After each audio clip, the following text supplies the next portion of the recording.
मुझे इतना हंसी आ रही है। आतिशी जी का आज सड़क पे आना, उन्होंने ये सिद्ध कर दिया है कि अरविंद केजरीवाल बिल्कुल नकारा मुख्यमंत्री थे। प्रार्थना करूंगा खड़गे जी जल्दी स्वस्थ हो जाएं। जिस परिस्थिति में उनको माइक पे खड़ा किया गया था, हाथ पकड़ के, मैंने ऐसा लग रहा था कि हम तुमको जाने नहीं देंगे, तुमको अध्यक्ष बना दिया है तो तुम्हारा वसूल करके रहेंगे। धीरे धीरे अभी लोगों ने उनको भाड़े पे बुलाना भी बंद कर दिया। मुझे इतना हंसी आ रही है कि जो लोग 4 साल और 8 महीना सोते रहे, वो अब जाकर के दिखावा के लिए सड़कों पे आ रहे हैं। अरविंद केजरीवाल जी को भी देखा, आतिशी जी को भी आज हमने देखा। तो आतिशी जी का आज सड़क पे आना, उन्होंने ये सिद्ध कर दिया है कि अरविंद केजरीवाल बिल्कुल नकारा मुख्यमंत्री थे, क्योंकि अरविंद केजरीवाल तो मुख्यमंत्री रहते सड़कों पे आए नहीं। अब ये तो जो सड़कों पे आए हैं, आपने देखा होगा कि 15 दिन पहले, 1 महीना पहले, 6 महीना पहले हम सड़कों पे, यहां तक कि दिल्ली के एलजी महोदय सड़कों पे। तो अब ये एक प्रेशर क्रिएट हुआ, तो अरविंद केजरीवाल जी सड़कों पे और आतिशी जी सड़कों पे। आतिशी जी मुख्यमंत्री बनने के बाद आज सड़क पे आई हैं। ये दिल्ली को स्पष्ट पता चल गया कि आतिशी ने सिद्ध कर दिया कि अरविंद केजरीवाल एक फेल मुख्यमंत्री हैं। वो कभी सड़क पे नहीं आते थे, देखो मैं आई। लेकिन आतिशी जी, आपको याद है ना कि आप पीडब्ल्यूडी मिनिस्टर हैं, आप सड़कों की मंत्री हैं दिल्ली की, और आपको भी इतना समय के बाद याद आया कि हम सड़कों पे चलेंगे। तो ये जो आप दिखावा और छल भ्रम कर रहे हो दिल्ली के साथ, कोई स्वीकार करने वाला नहीं है। हमने चिट्ठी भी लिखी थी। इस चिट्ठी में चलो आप सड़क पे आ गए, लेकिन आप तो बहुत लंबे समय से यहाँ पे पीडब्ल्यूडी मिनिस्टर हैं।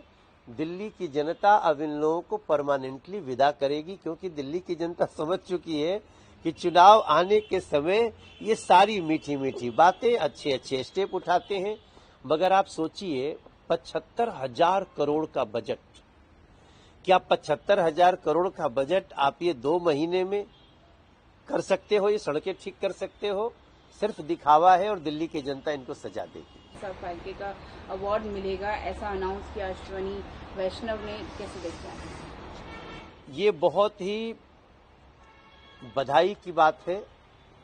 मिथुन चक्रवर्ती एक बॉलीवुड में, भारतीय सिनेमा में एक युग का नाम है, और आप लोग और हम लोग तो कई लोग दूर से जानते हैं मिथुन दा को, लेकिन इंडस्ट्री में मिथुन दा जितना चर्चित रहे स्क्रीन पे, जितनी बड़ी बड़ी हिट दी, जितनी अच्छी एक्टिंग करी, उतना ही ज्यादा वो सिनेमा के कर्मियों में बहुत लोकप्रिय है। उनको दादा साहब फाल्के मिलना, मैं समझता हूं ये बहुत ही अच्छा निर्णय है। Thanks to Modi government. उन्होंने जाते जाते भी ये बोला कि चिंता मत करो, मैं अभी नहीं मरूंगा जब तक पीएम मोदी को उनके पद से नहीं हटा दूं। उसके बाद आज एचएम ने भी ट्वीट किया कि आप अपनी पर्सनल हेल्थ सिचुएशन में भी आप ऐसे पीएम के लिए बोल रहे हैं। इसका मतलब दिख रहा है कि आप कितनी नफरत पाले बैठे हैं। देखिए, पहले तो मैं भगवान से प्रार्थना करूंगा खड़गे जी जल्दी स्वस्थ हो जाएं। जिस परिस्थिति में उनको माइक पे खड़ा किया गया था, हाथ पकड़ के, मैंने ऐसा लग रहा था कि हम तुमको जाने नहीं देंगे, तुमको अध्यक्ष बना दिया है तो तुम्हारा वसूल करके रहेंगे। इस तरह से लोग पकड़े हुए थे। और उन्होंने कल एक बहुत बड़ी बात कह दी। उन्होंने तो ये भी कह दिया कि कांग्रेस आएगी तो आतंकवाद आएगा, भ्रष्टाचार होगा। उन्होंने, अब चूंकि उनका स्वास्थ्य ठीक नहीं है, इसलिए उनके किसी बात को हम गंभीरता से नहीं लेना चाहते हैं, लेकिन उनके मन का नफरत तो दिख रहा है मोदी जी के प्रति। और ये नफरत का भाव कांग्रेस का सिर्फ इसलिए है कि अब कांग्रेस जो लूट करती थी, जो करप्शन करती थी, अब उसका मौका नहीं है। मुझे पूरा विश्वास है हरियाणा की सरकार, जम्मू कश्मीर की सरकार भारतीय जनता पार्टी की बनने वाली है। कांग्रेस को कोई दूर दूर तक पसंद करने वाला नहीं। जी, बिहार में सरकार चल रही है नीतीश गवर्नमेंट, वो 4 एक्स ब्यूरोक्रेट चला रहे हैं। ऐसा कुछ उनका अपना, नीतीश कुमार का अपना कुछ रेलेवेंस नहीं है? देखिए, प्रशांत किशोर जी भाड़े पे काम करते हैं। वो पहले पैसे लेकर के प्रचार करते थे, धीरे धीरे अभी लोगों ने उनको भाड़े पे बुलाना भी बंद कर दिया।